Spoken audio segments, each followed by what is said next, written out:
All right, how's everybody this morning? We want to welcome y'all to the Woodlake 12-step education this morning. If you're joining us remotely, what we ask is that you mute your speaker on your computer. If you're joining us and you do not mute your speaker, we can hear everything that you're saying and you'll pretty much ruin the recording. So we're going to ask you a couple of times through this, if you're tuned in with us, to please mute your speaker. Okay? All right, what we're going to do today, it's the start of a new week. It's Monday, and what we do is we're going to do some recapping on the previous week. We're going to get everybody up to date. And in the next session, we'll pick up where we left off. Now, where we're going to pick up at is on step 5. Because where we finished last week, we showed you how to do the inventory. We explained it all. We showed you how to fill it out. So what we do today, again, we're going to recap. We're going to get everybody up to date. And then the next session, we will start into step 5. Now, the 3 things that we're going to try to get across to you in this whole process, the 3 pieces to the puzzle. We're going to explain the problem, the solution, and a plan of action that you can take that'll get you out of the problem into the solution. Now, those 3 pieces to the puzzle, problem, solution, plan of action. If you take those 3 pieces to the puzzle and you apply those to any problem, you can solve that problem. That is basic problem solving. Problem, solution, plan of action. Step 1 is a problem statement. Step 2 is a solution statement. And 3 through 12 is a plan program of action that you can take that'll get you out of the problem into the solution. Now, everything that you're going to do in this program or not do in this program, it's going to hinge on how well you understand the problem. Now, understanding the problem is the foundation of this whole program. If you can lay a solid foundation, step 1, the spiritual structure that you're going to put on the foundation will stay up and it'll stay solid and you'll have some good recovery. Now, if your foundation has some cracks in it, the spiritual structure that you're going to try to put onto this rickety foundation, if the foundation is cracked or rickety, the structure you put on it will be rickety and it'll come tumbling down on top of your head. So step 1 is the foundation, and people who get step 1 are the ones who stay sober, change their lives around forever. Now, we're going to get into the problem. We're going to do some recapping on that. Now, if you've been with us 1 or 2 or 15 times, or if this is your first time, you know, I tell people this all the time. If you hear the same information over and over and over, and you get the same thing out of it and it bores the hell out of you, you're in trouble. Because the way this works is every day I should be changing and growing. And if I'm changing and growing on a daily basis, every time I hear the same information, I should get something different out of it. Now, I've been through the first 103 pages of the big book a bunch of times. And every time I go through it, I get something different. I get a different meaning out of it. Now, the book hadn't changed. It's the same. But I'm changing. I'm changing on a daily basis. I'm growing. So I pick up on things and I see it a whole different way. So when we recap, if it bores you, if you're getting the same thing out of it, it may not be us, it may be you. Now, step 1, again, is a problem statement. In step 1, they tell me this thing is twofold. Part of the problem centers in the body, That's the allergy. They tell you if you have this physical allergy, every time you put the first one, every time you dump the first one into your body, you set this allergy off. It produces a physical craving. Your body takes over, and your body starts to tell your mind what to do, which is go get some more. You end up on a well-known spree, and when you come up off of that spree, you emerge remorseful with a firm resolution not to do it again. So what you do is you live in your own skin for a couple of hours, couple of days, couple of weeks, and you start a little buildup sober. You get irritable, you get restless, you get discontented. Then the obsession kicks in, and the obsession tells you, hey, I know how you can get some relief.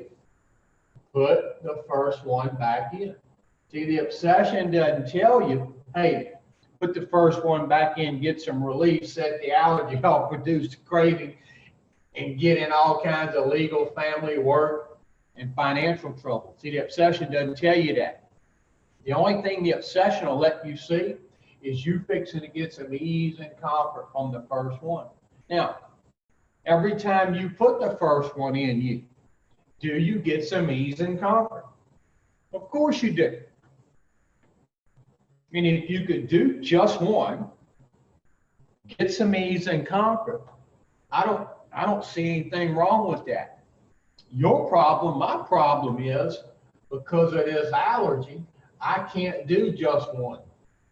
Because every time I put the first one in, I set the allergy off, my body takes over, it produces a physical craving.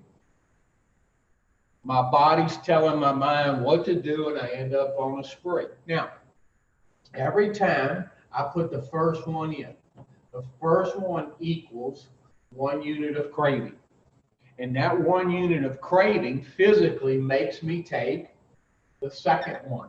And when I put the second one in, the craving doubles, which physically makes me put the third one in. And when I put the third one in, the craving triples, and so forth and so on. So it's not the third, the fourth, the 20th, or the 30th one that gets me. It's the first one. Because if I never put the first one in, I'll never set the allergy off, it'll never produce the craving, and I'll never end up on a spree. Now, the first one is an act of the mind. The second, third, fourth, 20th one is an act of the body. You see, the first one is what sets it all in motion. And if I never put the first one in, I'll never set the allergy off, never produce the craving, and never end up on a well-known spree. Now, most people say, okay, well, that's simple. Just don't put the first one in. Okay? Now, what we know and what you know is you can quit. Look, any alcoholic can quit. Because every time I come up off a bad spree, what I used to do is quit. I'd quit for a couple of hours, a couple of days, a couple of weeks. But my problem wasn't quitting. My problem was because of this obsession in my mind, I kept starting. See, I didn't have a quitting problem as I thought. I had a starting problem. And the reason I kept starting is because of the obsession. Now, there's an easy way you can tell if you have the allergy. That is, if you put the first one in, the allergy produces a craving. Now, there's a way that you can tell if you have the obsession. An obsession is a thought or an idea that overrules everything. Now, I want you to think of the one thing that is the nearest and dearest to you in this world, whether it be your mother, your father, your child, your spouse, your dog. Think of one thing, your freedom, that is nearest and dearest to you, that you would give your life for. When the obsession kicks in and it's got a firm hold on you, is it like that thing that's nearest and dearest to you, your child, your spouse, your mama, your daddy, your freedom? It's like it goes right out the window. The obsession overrules everything, and it tells you to put the first one in. Now, I want you to turn your big book. We're going to go to page XXV and 3 I's. Not XXIV, but XXV and 3 I's. The way you're going to know you're there, the first paragraph down is going to start out with "we believe."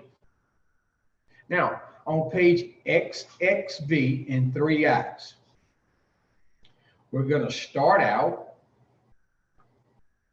the first paragraph down. It says, "We believe," and so suggested a few years ago, that the action of alcohol on these chronic alcoholics is a manifestation of an allergy.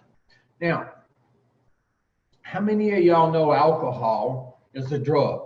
Alcohol is the oldest known drug on the face of this earth.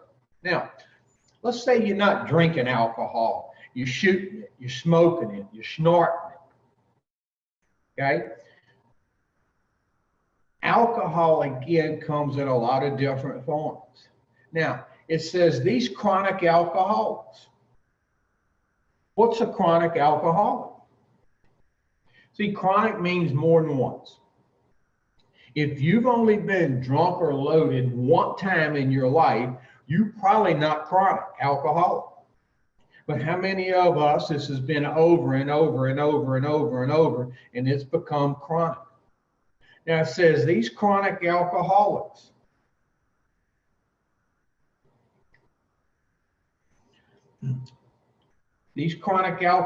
is a manifestation of an allergy, and the phenomenon of craving is limited to this class and never occurs in the average temperate drinker. These allergic types. Now, this is a key. How do you know you're an allergic type? Because every time you put the first one in, your body physically craves a second, a third, and a fourth one. That's how you know you're an allergic type. See, the craving is the indicator that tells you you got the allergy. Normal people, normal average temperate users, when they put the first one in them, their body doesn't physically crave a second, a third, or a fourth one because they don't have the allergy. So it's real simple. This is how you determine if you have the physical allergy. When you put the first one in, your body physically craves a second, a third, a fourth, so forth and so on. Back in the book. It says these allergic types can never, and never means never, safely use alcohol in any form at all. Now, I haven't put the first one in over 19 years and some months. But I still have the allergy. I'm still an allergic type. If I was to put one in my system today, after 19 years and some months, this allergy would kick back off. It would produce a craving. I would end up on a spree, and Baton Rouge and surrounding communities better watch out. The allergy never goes away. It actually gets worse. Now it says these allergic types can never safely use alcohol in any form at all. Once having formed the habit. See this thing over here called an obsession of the mind? Once I form this habit and I find I cannot break it, I got some stuff going on. I got an obsession of the mind that's going to ensure I keep putting the first one in, and I have an allergy of the body that's going to make sure I destroy myself in the process. Now, this obsession coupled with this allergy, it's like a double-edged sword. It'll cut me to smithereens on both sides. The obsession cuts me, and then I put one in, and the allergy rips me to smithereens. So, to sum up the problem, if I have an obsession of the mind coupled with an allergy of the body, these two things render me powerless.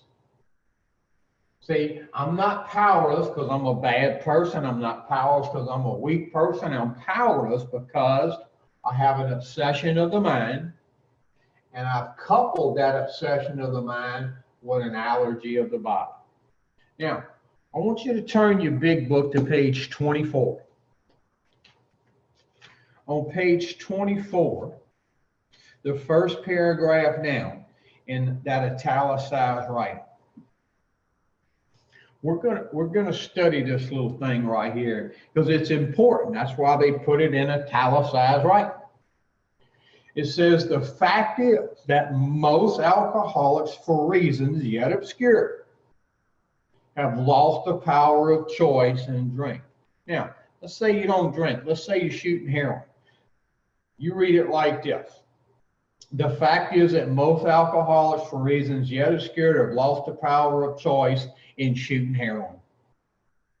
Now, how many of y'all have ever been asked by somebody, what's your drug of choice? See, if I really have studied this book, this is what I know. An alcoholic left untreated has lost the power of choice. I don't have a choice if I'm going to use or not. Look, for 26 years or so, I didn't have a choice if I was going to use. And the reason I lost the power of choice, the obsession ruled consequences every time. I was going to use, no matter what the consequence, no matter what, I was going to use. Now, let's keep reading. It says, my so-called willpower becomes practically non-existent. I am unable at certain times, and that certain time is when the obsession is kicked in. I'm unable at certain times to bring into my consciousness with sufficient force the memory of the suffering and humiliation of even a week or a month ago. I am without defense against the first one. Now, I want you to think about this. How many of y'all have ever come up off a bad spree before?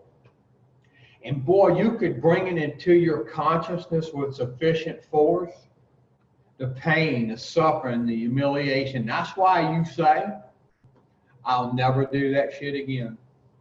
Now, what happens is a couple of hours pass, a day, a week. And what starts to push out the suffering, the humiliation, is the obsession starts coming back. And it starts pushing all that stuff out. And when the obsession takes hold, boom, nothing could stop you from putting the first one in. Your kid's begging you, your mama begging you, a judge pleading with you, telling you you're fixing to go do 10 to 15 if you use again. None of that matters. You can't bring it into your consciousness with sufficient force because the obsession has overruled everything and told you you need some damn relief. Now, let's sum up step one. I got an obsession of the mind that ensures I'm going to continue to put the first one in. And I have an allergy of the body. Once I put the first one in, I can't control how much I'm going to use. So if I can't stay stopped because of the obsession, and I can't control how much I'm going to use because of the allergy, these two things render me powerless. Now, step two, that is the solution to this thing. And in step two, what they're going to tell me is there is a power that's going to solve my problem of being powerless. Now, one of the mistakes I see a lot of people make, and I see a lot of newcomers who come into this make this mistake. They go through treatment for 28 days, man. They're getting the steps, they're getting the big book, they're getting some real good 12-step education. They're feeling good, they're starting to feel better, the mind starts working right. And they get out of treatment, and all they do is go to meetings. They don't follow up with what we tell them, which is Go to meetings, get a sponsor, and continue doing the steps. It's amazing. We drill that in your head. Go to meetings, get a sponsor, continue doing the steps. And a lot of y'all, when y'all leave treatment, it's like this is the only thing you hear. Go to meetings. So a lot of people, they just go to meetings, and for a couple of weeks, a month or so, things go pretty good.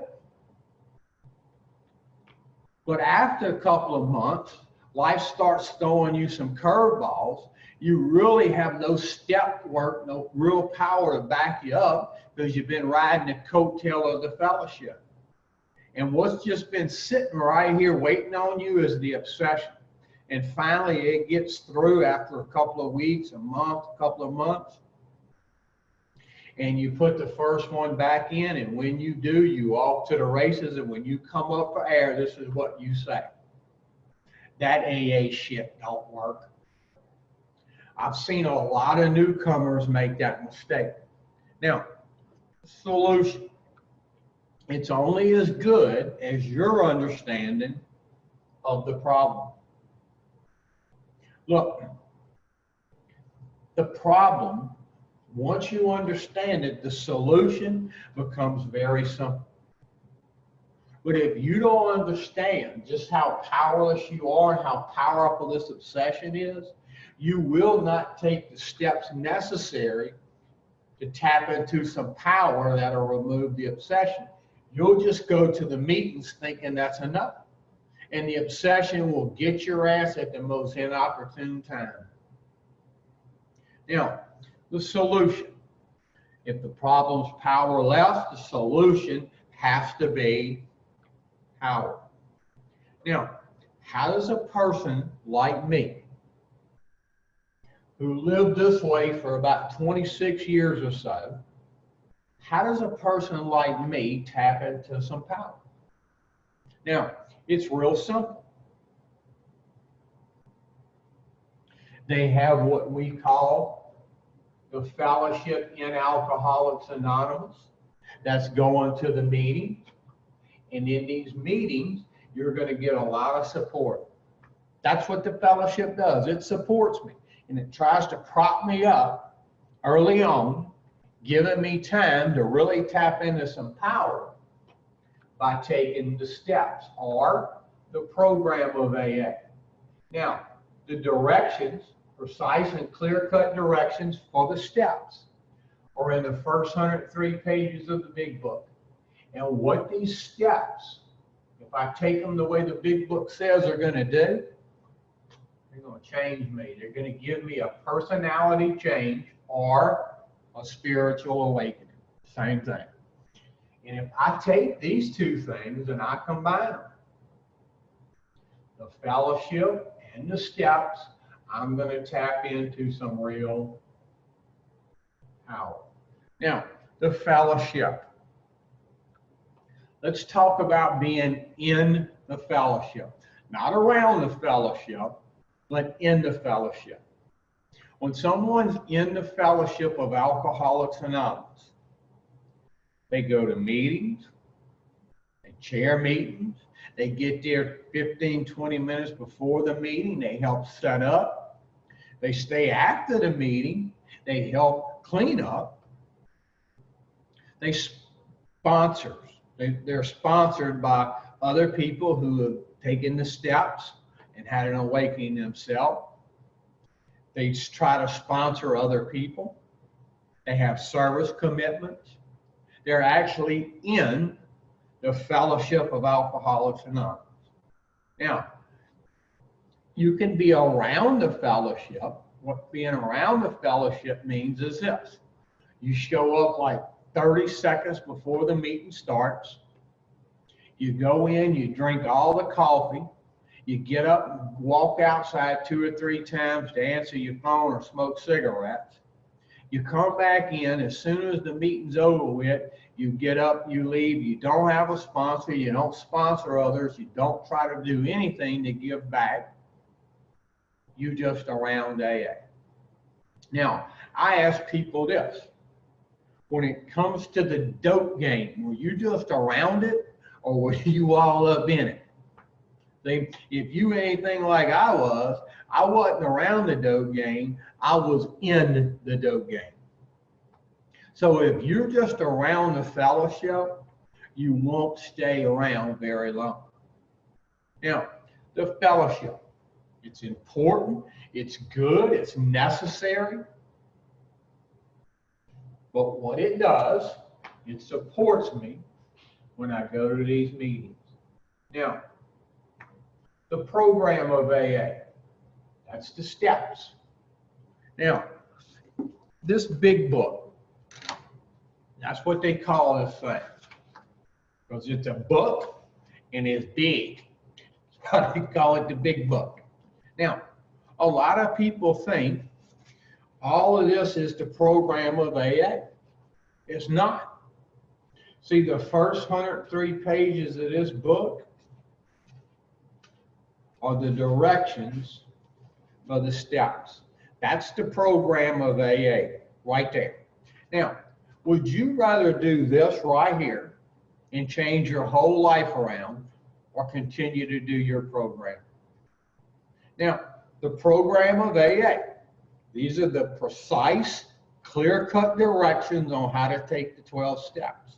Now, the rest of this stuff in this book, what it is, okay, is crap. Now, is it good crap? Yeah, it is. It's good crap, but what it is crap. These are the directions, precise and clear-cut, on how to take the steps. Now, if you try to interject your program with this program, your program is going to separate you from the program of Alcoholics Anonymous. Now, if you're thoroughly convinced that your program doesn't work and you all in, this program, the first 103 pages of the big book, are going to separate you from your program. See, you have to be all in or you're all out. You can't do a little of this program and a little of your program and say that you're in. Because if you try to work your program and this program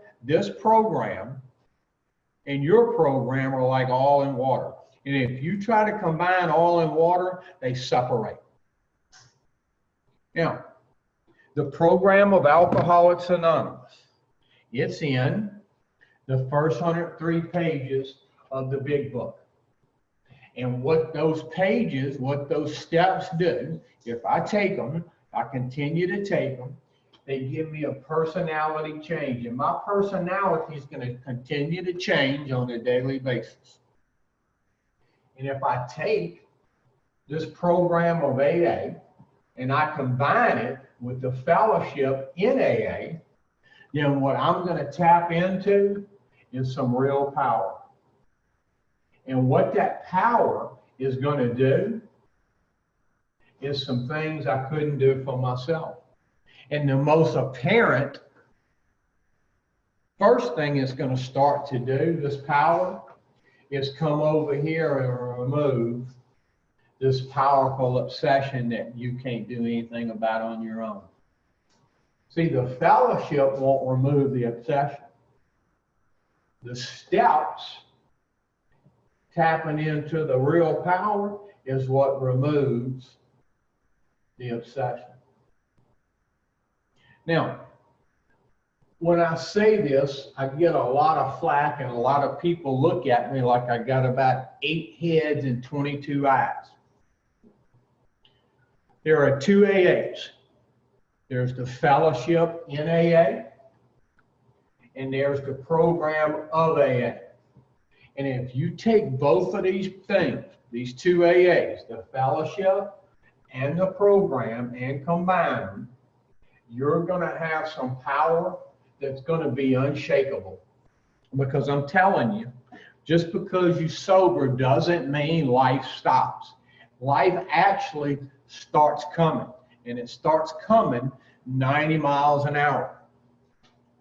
Now, every day that I continue to take the steps, is every day that I tap into this power deeper and deeper and deeper. And nothing that life throws at me can shake me.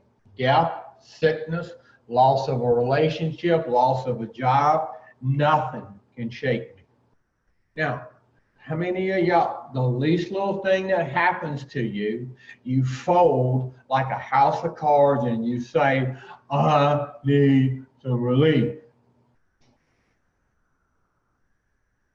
You reach over, you put one in, you off to the races, and when you come up for air, the problem that you started using over is still there and worse.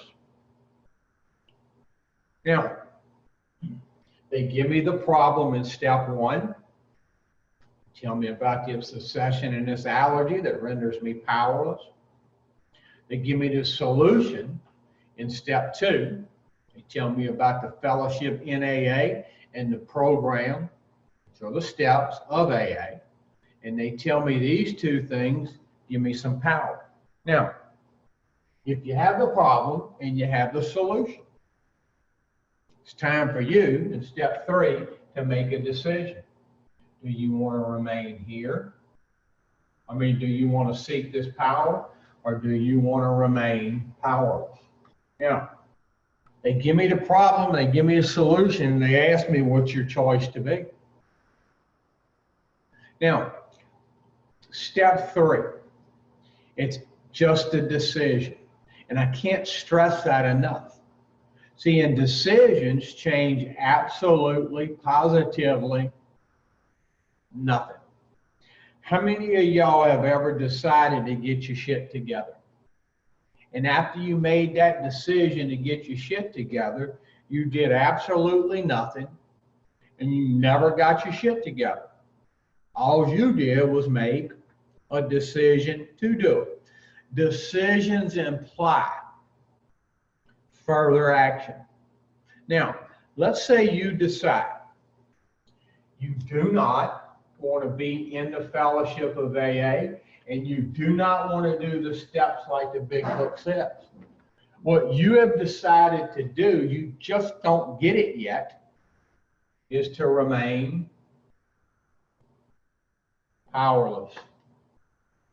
Now, let's say you decide that you don't want no more of that action right there. You're willing to start taking some suggestions. And you really want, you don't need, you want to get out of the problem and come over here and start living in the solution and join us. How if over 3 million of us carried out our step 3 decision and got out the problem into the solution? This is how we carry out the step 3 decision, by taking action. Remember, all decisions imply further action. Now, we got some action steps that you can take that'll get you out of the problem into the solution. And those action steps are 4, 5, 6, 7, 8, and 9. These are the steps we take. 4, 5, 6, 7, 8, 9 that get me out of the problem into the solution. Now, once a person takes 4, 5, 6, 7, 8, 9, like the book says, what they have tapped into is some power. Then what they do is 10, 11, and 12 daily. And every day that I do 10, 11, and 12, I tap into this power even deeper. So, step 1, they tell me the problem. Step 2, they give me the solution. And step 3, they say decide which one you want more. And if you want this solution more than staying in the problem, you got some work to do, which is 4, 5, 6, 7, 8, 9. And then from here on out, 10, 11, and 12. Now, for the last 19 years and a couple of months, every day, all day, I'm 10, 11, and 12 in it. And every day I do 10, 11, and 12. I change a little bit.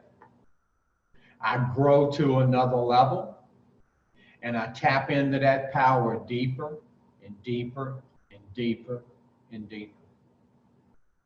Now, I tell people this for one reason and one reason only, is to show you what staying in this program and doing 10, 11, and 12 actually does for a person like me.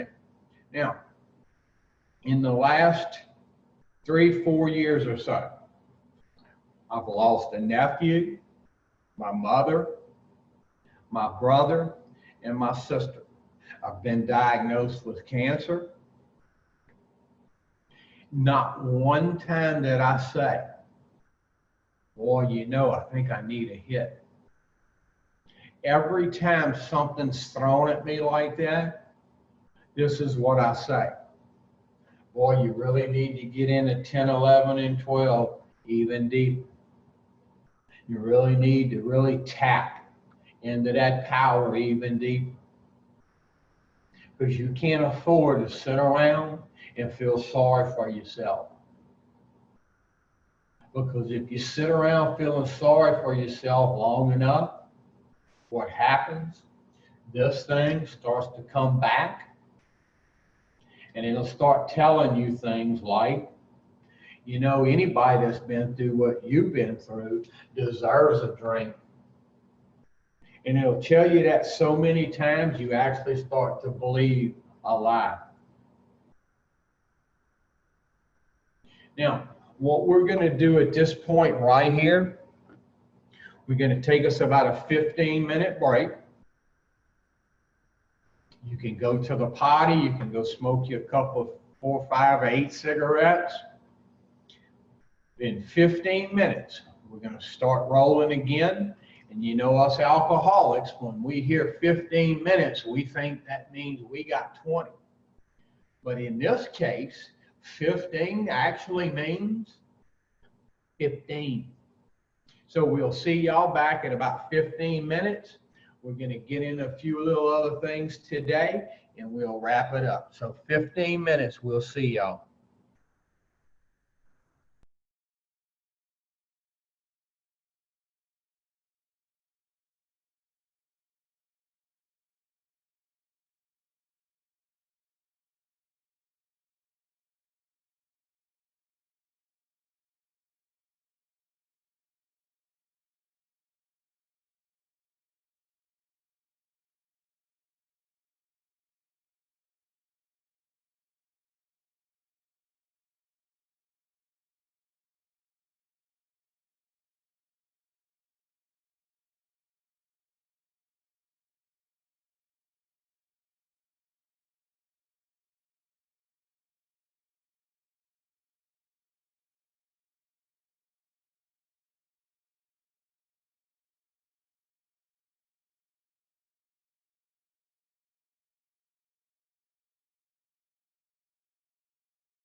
All right, we're going to finish up this second little session.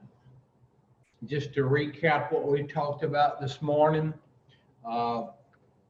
we actually were doing some recapping. We told you about the problem, this obsession, and this allergy combined renders you powerless. We told you about the solution, which is being in the fellowship of Alcoholics Anonymous, actually working the program of Alcoholics Anonymous. And what we know is the fellowship is the meetings they support. The program of AA is the steps. That's in the first 103 pages of the book. And they change me. And they will tap me into some power. So the program sort of boils down to, do you want to remain powerless or do you want to seek this power? And in step 3, you make the decision. What's your choice to be? Are you going to join us in the solution, or are you going to stay stuck in the problem? And if you want to stay stuck in the problem, you don't really need to do anything because you're there. But if you've decided you want to join us in the solution, you've got to take some action. You got to zip your mouth, put your feet on the ground, and start taking some steps. And that's 4, 5, 6, 7, 8, 9. And we got to take these steps the way the big book says, not the way you say. Because we know what happens when we take your steps. It doesn't end very well. And once you take the steps 4, 5, 6, 7, 8, and 9, like the big book of Alcoholics Anonymous says, you're going to tap into this power, which will overcome your problem of being powerless. And then the way you stay tapped into the power and tap into it deeper and deeper and deeper is by taking steps 10, 11, and 12 on a daily basis. All right, let's turn our big book to page 30.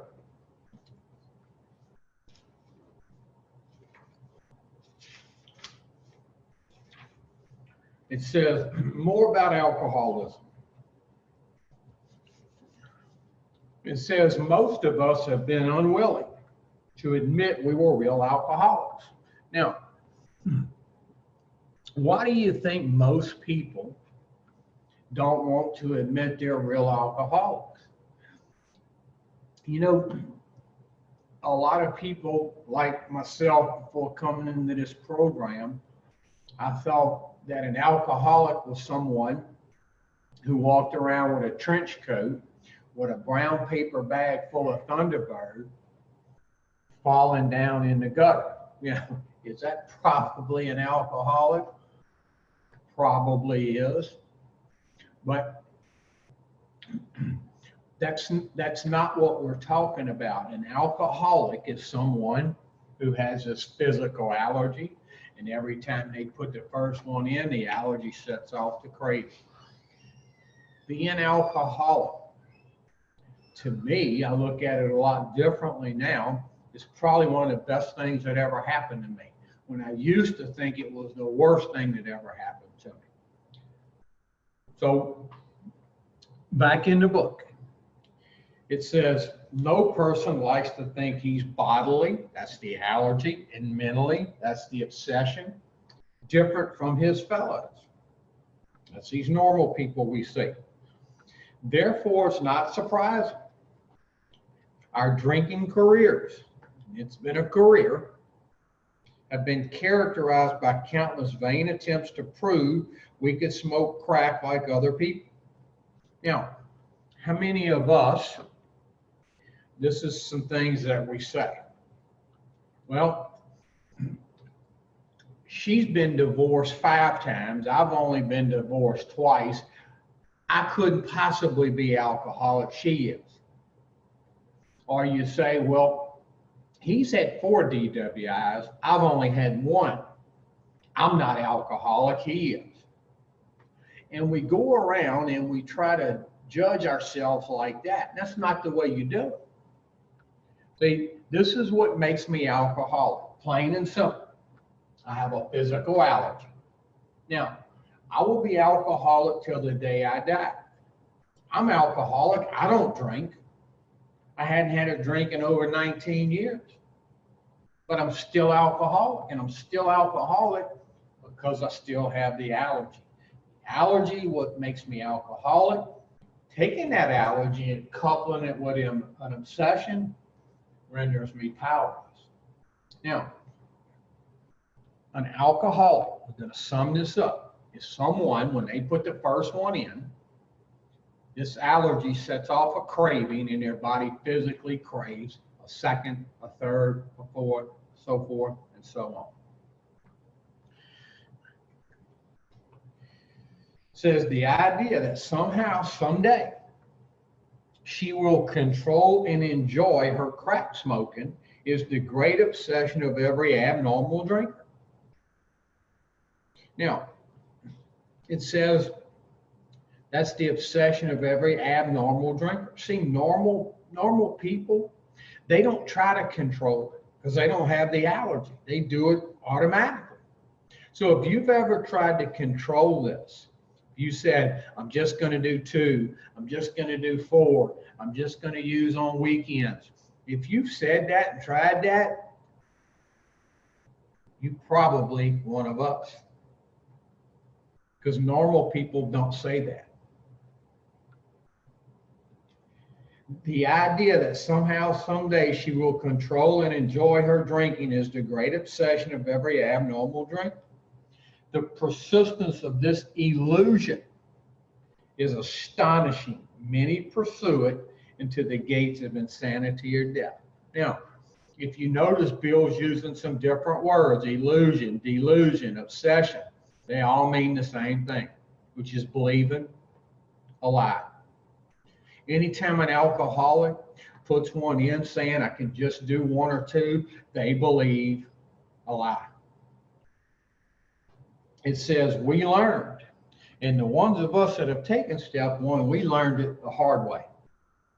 And this is what we learned. We had to fully concede to our innermost selves that we were alcoholic. This is the first step in recovery. See, and a lot of people never take the first step, therefore they can't do 2 through 12 like the book says. And the only way you can actually take step 1 is if you're armed with some facts about yourself. It says the delusion that we are like other people, that's normal people, or presently maybe has to be smashed. We are alcoholic men and women who have lost the ability to control our using. We know no real alcoholic ever recovers control. See, look, what you're telling me is I'm never going to recover with the allergy. Where I'm going to recover, where we're going to do all our work is in the mind. Because if I can recover in the mind, the allergy actually becomes a mute point. All of us felt at times we were regaining control, but such intervals, usually brief, were inevitably followed by still less control, which led in time to pitiful and incomprehensible demoralization. See, this is what most alcoholics do. They'll take about 2 or 3 or 4 steps forward and then about 10 back. They'll take 4 or 5 forward again and about 20 back. Then they'll take 7 or 8 forward and about 50 back. And all they can see in their little deluded mind is the couple of steps that they keep taking forward. They can't see all the steps they've taken backwards. But if you add this shit up, your ass is going backwards, not forward.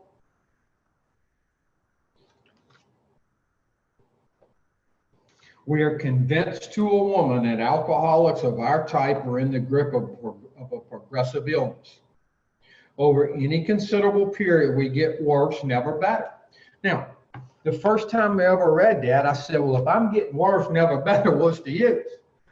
What you're talking about is the physical aspect. I get worse, never better. Now, I have recovered. I hadn't put one in over 19 years and some months. Where I recovered is in the mind. I don't have the obsession anymore, but I still have the allergy. In these 19 years that I've been sober, the allergy's been getting worse. And that's what they're talking about. I get worse over any considerable period of time, sober or using, physically. Look, if I was to pick up today and put the first one in, I wouldn't pick up where I left off 19 years and some months ago. I would pick up like I had been using the whole 19 years, and I wouldn't last very long. Because those 19 years and some months I've been sober, the allergy's been getting worse. So the allergy gets worse, never better. But it doesn't matter if I can recover in the mind. We are like women who have lost their legs. They never grow new ones. Neither does there appear to be any kind of treatment which makes alcoholics of our kind like other women. What they're talking about is physical wise, the allergy part. We have tried every imaginable remedy. In some instances, there has been brief recovery, followed always by a still worse relapse. Physicians who are familiar with alcoholism agree. There's no such thing as making a normal drinker out of an alcoholic.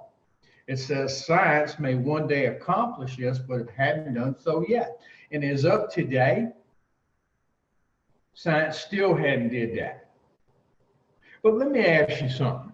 Let's just say for shits and giggles, they came out with a pill and they told me, hey, look, you can quit taking the steps. You can quit being a member of Alcoholics Anonymous. Just take this pill every day and you will never use. You know what I would tell them? To take that pill and shove it where the sun don't shine. And this is why. Let's say for one day, something happens, I can't get my hand on that pill. What would I do? See, in the pill, the only thing it does or would do is help me not put the first one in. See, the good part of the program and the steps, I've changed a lot of things, not just the drinking part. See, and a pill wouldn't help me like the steps have become a better person, a father, a husband, a brother, a friend, a good employee. See, a pill won't help me with none of that. And this power that the steps have allowed me to tap into, I got access to it 365 days a year, 24/7, and it's free. So if they ever come out with a pill, I'm going to tell them thanks, but no thanks. All right, back in the book. Despite all we can say, and despite all you've been through, many who are real alcoholics are not going to believe they're in that class. By every form of self-deception and experimentation, they will try to prove themselves exceptions to the rule. Therefore, non-alcoholic. If anyone who is showing inability to control his crack smoking can do the right about face and smoke crack like a gentleman, our hats are off to you. Heaven knows we have tried hard enough and long enough to drink like other people. Here are some of the methods we have tried. I want you to see if you can relate to some of these methods. Drinking beer only, limiting the number of hits, never shooting heroin alone, never smoking crack in the morning, shooting dope only at home, never having it in the house, never drinking during business hours, drinking only at parties, switching from rock to powder, drinking only natural wines, agreeing to resign if I ever use again, taking a trip, not taking a trip, swearing off forever, with and without a solemn oath, taking more physical exercise, reading inspirational books, going to a Woodlake, accepting voluntary commitment. You can increase the list ad infinitum. Now, all these things that I tried to do to prove I wasn't an alcoholic, normal people never do them. They don't have to prove they're not alcoholic because they're not. So if you've tried some of these experiments, you've tried to prove yourself non-alcoholic, you're probably alcoholic. Let's keep reading. It says, we do not like to pronounce any individual as alcoholic, but you can quickly diagnose yourself. Step over to the nearest crack house and try some controlled crack smoking. Try to smoke crack and stop abruptly. Try it more than once. It will not take long for you to decide if you're honest with yourself about it. It may be worth a bad case of jitters if you get a full knowledge of your condition. Now, if somebody would have came up to me back when I was using and said, hey man, I'll give you $10,000 if you can take one hit off of this big old cookie, put it down, go on about your business. I promise you I could do it once. But what I would suffer from is what the book says is a bad case of the jitters. I would want more. Physically, my body would crave more. But I could put it down at one time to collect that money. Now, it says try it more than once. I could not do it on a daily basis every day. There's no way I could. See, and how many of us we go, well, I'm not alcoholic. Watch this. I'm going to drink one, and you can that one time, maybe two. But you can't do it on a consistent basis. If you could, you wouldn't be listening to me right now. Now, we're going to read on a little more. Though there's no way of proving it, we believe that early in our drinking careers, most of us could have stopped drinking. But the difficulty is few alcoholics have enough desire to stop while there's still yet time. Now,